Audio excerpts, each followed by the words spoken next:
ছাত্র যারা আছে, হ্যাঁ, তারা তো একটা এইজেরও স্ট্রাকচার আছে, এখানে কিন্তু একটা বড় ব্যাপার আছে। আমি যেটা বললাম যে আপনি দেখেন যে এরা কিন্তু কেউ ওই শহীদ জিয়াউর রহমানের নেতৃত্ব যাওয়া সাধারণত দেখেনি, আমরা দেখেছি। ওই পেপারে দেখলাম একজন দেবদূতের মতো মানুষ আসলেন, গ্রামে গঞ্জে যাচ্ছেন, উন্নয়নের কথা বলছেন, ইয়ের কথা বলছেন। এটা কিন্তু আপনি ওই এলাকায় কিন্তু এই ছাত্রদের যে এই স্ট্রাকচার কত, মানে ভোটে ওই ধরেন যে এদের কত হবে 18 থেকে 25, এই স্ট্রাকচারের যে জনসংখ্যা যারা দেখেনি তারা ছাড়াও কিন্তু একটা বিরাট অংশ আছে যাদের কাছে জিয়াউর রহমান মানে একজন দেবদূত টাইপ, বা একজন উনার সততা, উনার যে বাংলাদেশের অস্তিত্ব, জিয়াউর রহমানের সেই ইম্প্যাক্টটা আছে, সেটা আপনি সরাতে পারবেন না। জিয়াউর রহমানের এই আদর্শের কথা কিন্তু সবাই জানে, না জানে, কিন্তু ইম্প্যাক্টটা ইয়াং জেনারেশন, এই যে জেনারেশন যারা দেখেনি। আমি প্রত্যেকটা ছেলের কথা শুনছি, তাদের বক্তব্য বা কোথাও সভা সেমিনার কিংবা কোনো টক শো হলে আমি সেটি মনোযোগ দিয়ে শুনি, এবং অসংখ্য ছেলে মেয়ে তারা সব ইতিহাস জানে।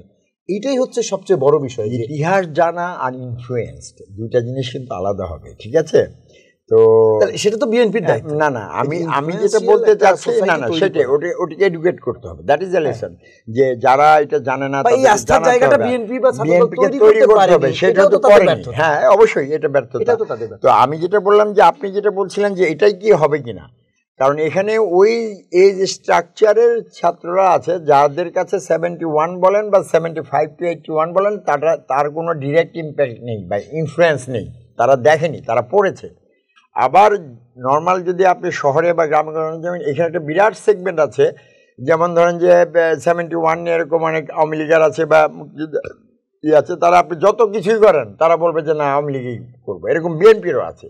ওটা কিন্তু স্ট্যাটিক একটা সেগমেন্ট, যেটা আমরা বলি যে বিএনপি এত পার্সেন্ট ভোট, আওয়ামী লীগ এত পার্সেন্ট, ওটা কিন্তু এখানে এফেক্টেড না, ওটা কিন্তু জড়িত না, ঠিক আছে? এই ফ্যাক্টরটা কিন্তু আপনাকে চিন্তা করতে হবে। কাজেই এটাই যে ডিরেক্টলি ওইখানে যে এরকম ইম্প্যাক্ট করবে সেটা না। আরেকটা যদি এই ঘটনা থেকে যদি বিএনপি একটা লেসন নিয়ে আরও যদি প্রগ্রেসিভ ওয়েতে যে কারণে হয়েছে সেটা যদি অ্যানালাইসিস করে এবং কারেক্ট মিজান নেয়, এখন অবশ্য টাইম ইজ টু লেস, তারপরে তো একটা পজিটিভ ইম্প্যাক্ট আসতে পারে অবশ্যই। কিন্তু আমার প্রশ্ন এটি হতাশ হওয়া যাবে না জাতীয়ভাবে এবং জাতীয় রাজনীতিতে কিংবা আমরা আগামী জাতীয় নির্বাচনে প্রভাব পড়বে কিনা? এই যে একটু প্রভাব তো পড়বেই, যখন মানে এগুলো হচ্ছে কন্টেজিয়াস, তাই না? আপনি ধরেন যে বিপ্লব, দ্রোহ এবং প্রেম দুটাই সংক্রামক।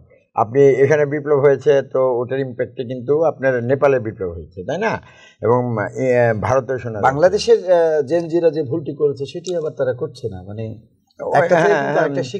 শিক্ষা নেওয়া যায়, তারা করছে না, হয়তো তারা ওয়াইজ না। তাদের ওই যে নেতার বক্তৃতা আমি শুনছিলাম, ছাত্র ভেরি প্রগ্রেসিভ এবং ভেরি স্মার্ট, এবং দেখেন যে তারা তাদের যে মন্ত্রী এবং প্রধানমন্ত্রী বা যার নিগৃহ মানে কি বলে পিটিয়েছে, তারা একটা আঘাত কি করেছে, আমাদের নুরুকে যেরকম আঘাত করা হয়েছে যে মানে বিডিং টু দ্য ডেথ, তারা কন্ট্রোল ভায়োলেন্স করেছে। আমি সেটাও দেখেছি যে হ্যাঁ অপমান করছে, শাস্তি দিচ্ছে, কিন্তু এটা যেন ওই মৃত্যুর পর্যায়ে না যায় সেরকম কোনো আঘাত করছে না।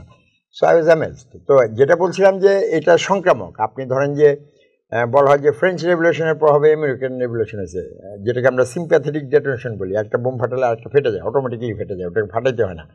তো আপনি দেখেন যে নেপালে হলো, শ্রীলঙ্কায় হয়েছে, বাংলাদেশে হয়েছে, এখানে কিন্তু বিরাট মেসেজ আছে যে নেক্সট রাজনীতিবিদ বলেন, শুধু বিএনপি না, সবার জন্য যে এই রেফারেন্সটা কিন্তু এখন এস্টাবলিশ হয়ে গেল। হ্যাঁ, এবং এরপরে যদি এই একই অবস্থা চলতে থাকে তাহলে এর চেয়ে ভয়াবহভাবে এটা হবে।